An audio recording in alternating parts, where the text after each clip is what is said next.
आपसे पूछना चाहता हूं, बिहार में शिक्षा के लिए, स्वास्थ्य के लिए, रोजगार के लिए पिछले 20 सालों में इन्होंने क्या किया है, मुझे आप बता दीजिए।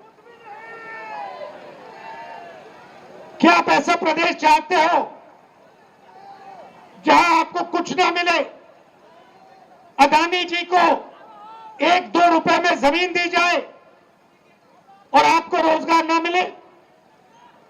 ऐसा बिहार हमें नहीं चाहिए। हमें वो बिहार चाहिए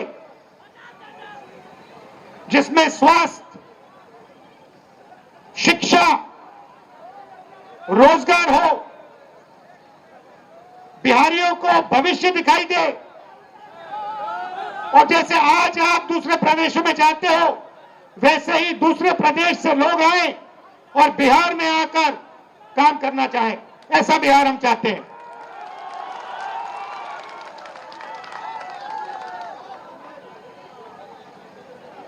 इसीलिए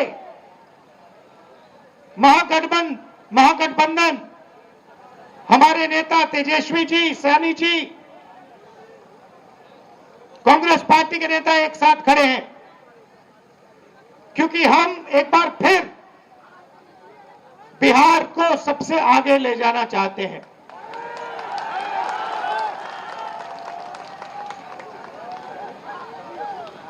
वोट चोरी के खिलाफ हमने यहां यात्रा की। 20 दिन बिहार में हम आए, शहरों में, गांव-गांव में हम घूमे एक साथ, और आपकी ऊर्जा देखने को मिली, आपकी कैपेबिलिटी, आपकी इंटेलिजेंस देखने को मिली। आप किसी से कम नहीं हो, आप ना राजनीति में कम हो, ना मेहनत में कम हो। आप सबसे आगे, ये प्रदेश सबसे आगे जा सकता है और इस प्रदेश को सबसे आगे जाना पड़ेगा। आप देखिए, नीतीश जी, तेजस्वी जी ने कहा, नीतीश जी का चेहरा का प्रयोग हो रहा है। रिमोट कंट्रोल बीजेपी के हाथ में है। आप ये मत सोचिए कि अति पिछड़ों की आवाज उधर सुनाई देती है। 3-4 लोग कंट्रोल करते हैं, बीजेपी कंट्रोल करती है, उनके हाथ में रिमोट कंट्रोलर है और उनको सामाजिक न्याय से कोई लेना देना नहीं है। मैंने प्रधानमंत्री के सामने कहा लोकसभा में कि जाति जनगणना आप करवाइए, एक शब्द नहीं बोले। आप जहां भी देखो, शिक्षा के सिस्टम में देखो, स्वास्थ्य के सिस्टम में देखो, ब्यूरोक्रेसी में देखो, जजेस की लिस्ट निकाल के देखो,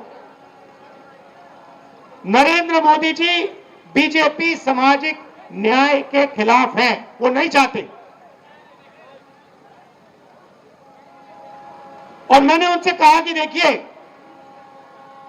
जाति जनगणना होने वाला है, चाहे आपको अच्छा लगे नहीं लगा, जाति जनगणना होगा, सबको पता लगेगा किसकी कितनी आबादी है।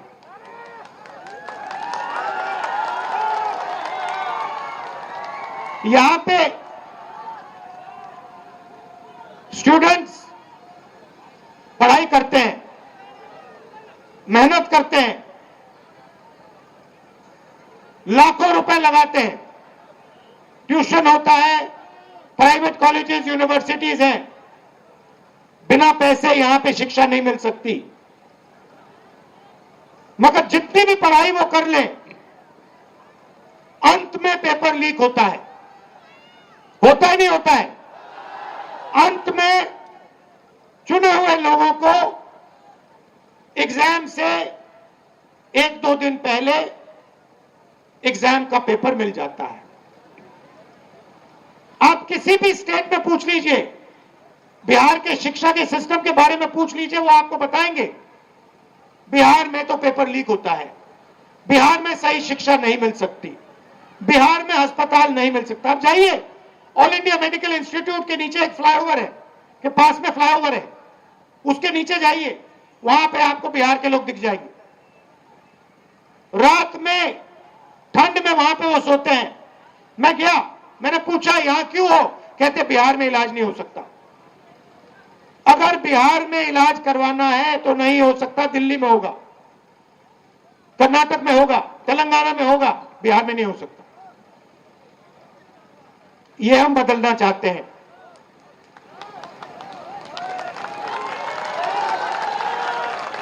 हम चाहते हैं कि बिहार का युवा, जैसे आपने देखा होगा, आपकी शर्ट के पीछे,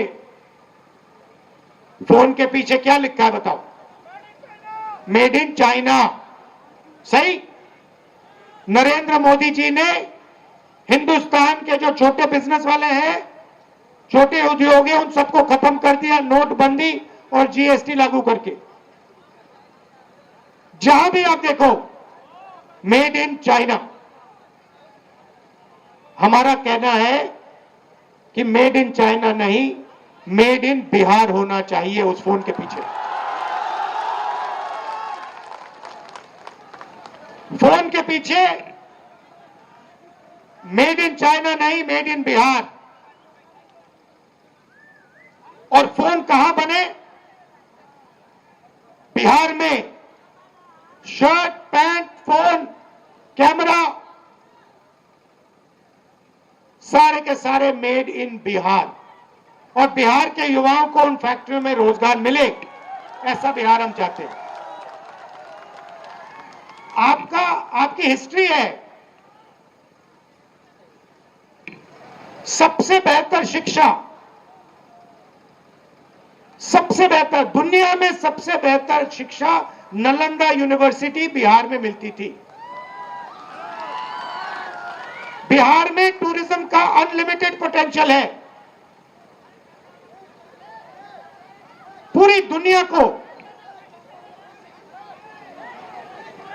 दुनिया से लोग बिहार में टूरिज्म के लिए आ सकते हैं, मगर नहीं, ना टूरिज्म को बढ़ाया दिया जाएगा, ना किसानों की मदद की जाएगी, ना मजदूरों को प्रोटेक्शन दिया जाएगा। सिर्फ 5-10 अरबपतियों को फायदा मिलेगा। अदानी जी को, अंबानी जी को जो भी चाहिए वो उनको दे देते हैं। दो हिंदुस्तान बन रहे हैं। एक हिंदुस्तान आपका, गरीबों का, हम सबका, और दूसरा हिंदुस्तान अरबपतियों का, अंबानी अदानी जैसे लोगों का।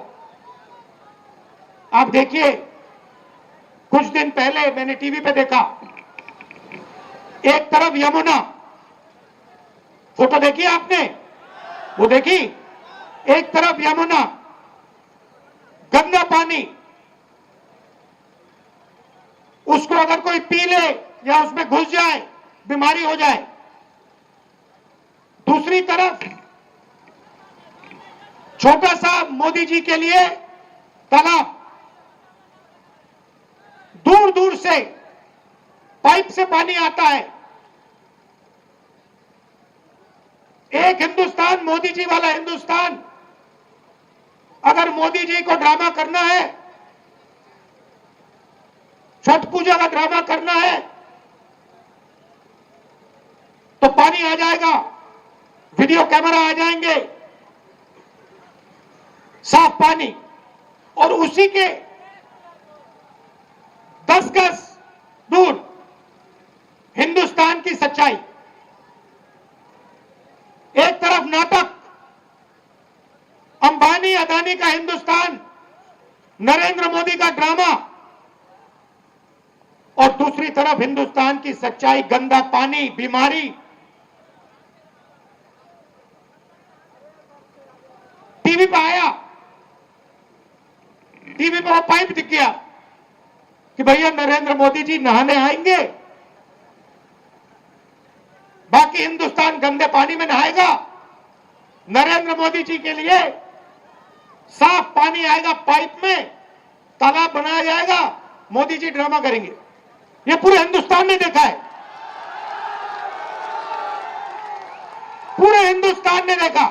और जैसे लोगों को वो पाइप दिख गया, नरेंद्र मोदी कहते हैं मैं तो नहीं जाऊंगा।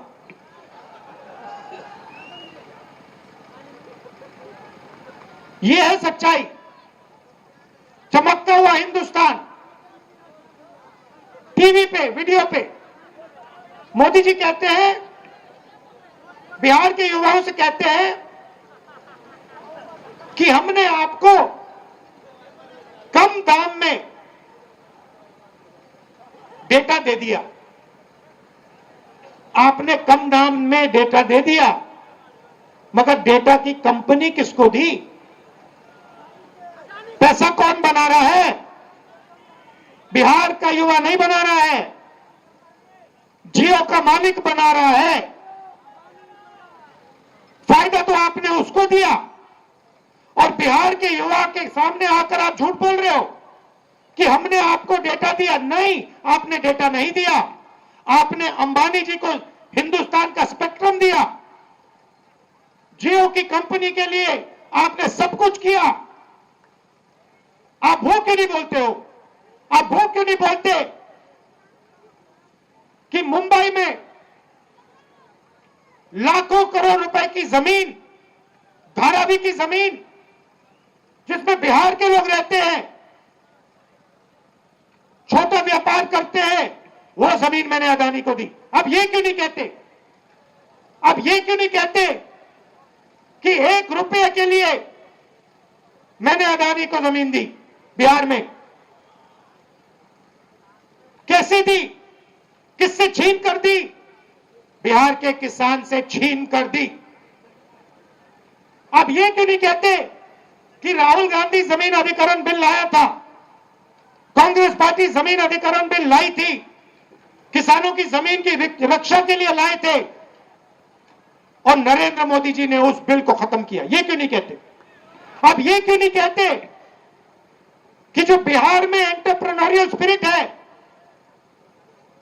जो युवा छोटा छोटा बिजनेस चलाना चाहते हैं, जो अपना छोटा बिजनेस का सपना देखते हैं, उस सपने को आपने नोटबंदी से और गलत जीएसटी लागू करके आपने उस सपने की हत्या की? ये क्यों नहीं कहते आप?